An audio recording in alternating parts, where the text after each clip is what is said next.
Terima kasih Anda masih bersama kami. Bagi Anda yang baru saja bergabung, kami hadirkan kembali 3 berita utama hari ini. 4 orang warga desa Ketitangwetan jadi korban pengeroyokan oleh sekelompok pemuda. 71 jenis permainan tradisional dikenalkan lewat festival permainan tradisional khusus siswa sekolah.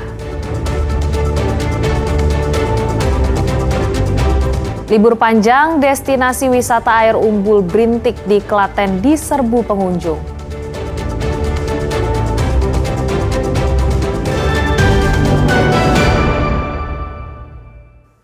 Untuk mengurangi penggunaan gadget, sebuah sekolah di Kabupaten Banyumas, Jawa Tengah menggelar festival permainan tradisional khusus siswa sekolah.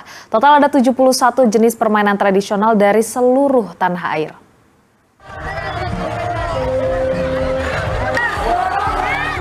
Ratusan anak dari berbagai sekolah ini tampak antusias mengikuti perlombaan permainan tradisional di lapangan sekolah Al-Irsyad Al-Islamiyah di Kabupaten Banyumas.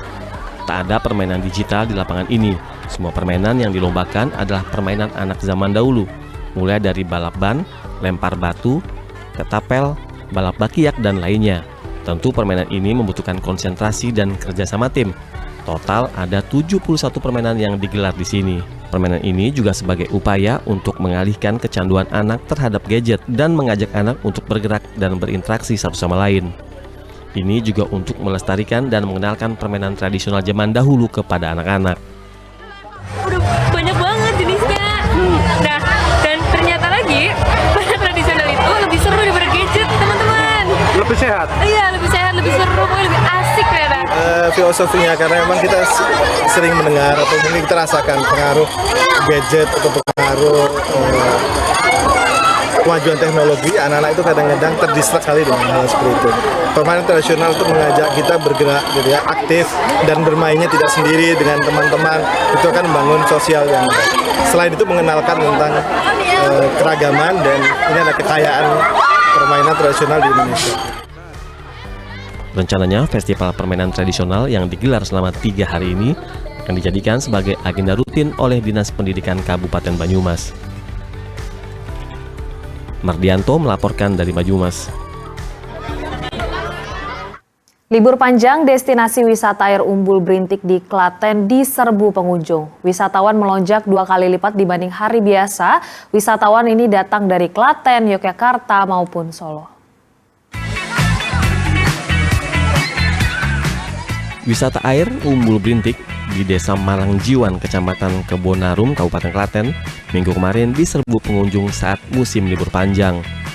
Memanfaatkan masa libur panjang, warga berekreasi dan berkumpul bersama keluarga sambil bermain air.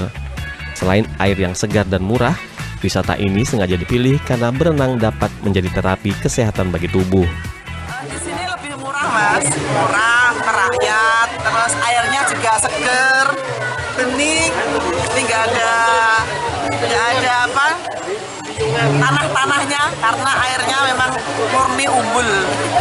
Jadi sekalian terapi bisa sekalian liburan healing. Iya, sekalian terapi, sekalian liburan seperti itu. Selama libur panjang, jumlah wisatawan di lokasi ini melonjak 2 kali lipat dibanding hari biasa. Saat liburan, jumlah pengunjung bisa mencapai 1.000 orang. Untuk di long weekend ini, alhamdulillah untuk pengunjung kita selalu ada kenaikan biasanya. Biasanya di weekday kita pengunjung sekitar 400, di range 400 sampai 500 pengunjung. Tapi kalau di long weekend ini bisa dua kali lipatnya. Seperti di hari Sabtu kemarin kita udah tembus 1.000 pengunjung. Itu sampai sore. Tapi ini per hari ini hari Minggu per jam 10 itu sudah 1.000 lebih pengunjung. Selain berenang, wisata air Umbul Brintik juga menyediakan terapi ikan bagi pengunjung. Dan untuk tiket masuk, per orang dikenakan biaya sebesar Rp10.000. Krisna Agung melaporkan dari Kabupaten Klaten. Seiring perkembangan zaman, dunia pertanian jarang diminati generasi muda. Untuk menarik minat generasi muda di bidang pertanian, Dinas Pertanian Grobogan mengembangkan metode baru tetapi hasil yang menjanjikan. Seperti apa metodenya? Berikut liputannya.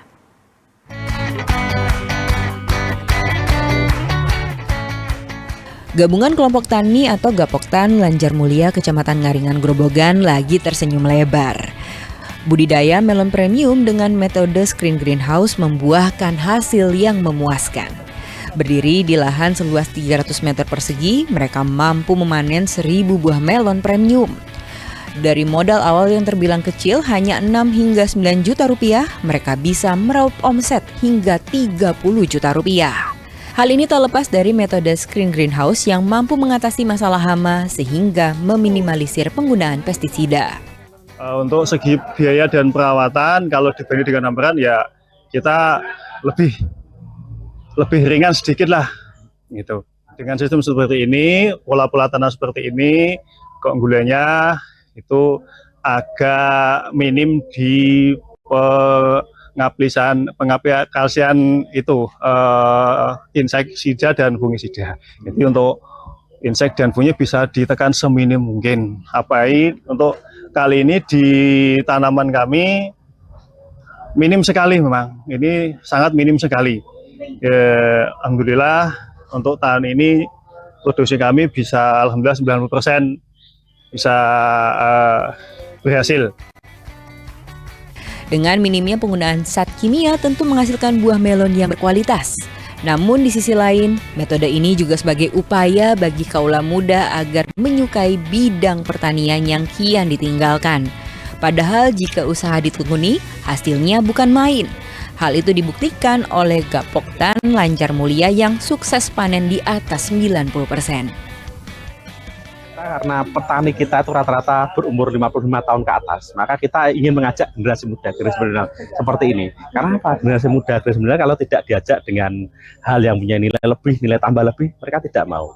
Maka kita mencoba memberi terobosan greenhouse seperti ini yang mempunyai laba lumayan dari modal 9 juta jadi 30 juta tadi hanya 2 bulan, maka kita harap banyak remaja atau pemuda di sini ikut seperti ini. Hitunglah satu melon itu 1 kilo. Kalau jenis tertentu ada sampai 1,5 sampai 2 kilo.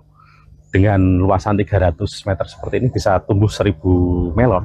Maka kira-kira 1.000 kilo kali 30.000 maka mendapatkan nilai 30 juta. Dengan modal hanya 6 sampai 9 juta maka sudah dapat 21 juta. Hanya 2 bulan atau sekitar 65 hari seperti itu. Saat ini Dinas Pertanian Grobogan terus mendorong Gapoktan di tiap-tiap kecamatan untuk menggunakan screen greenhouse dalam meningkatkan hasil pertanian mereka.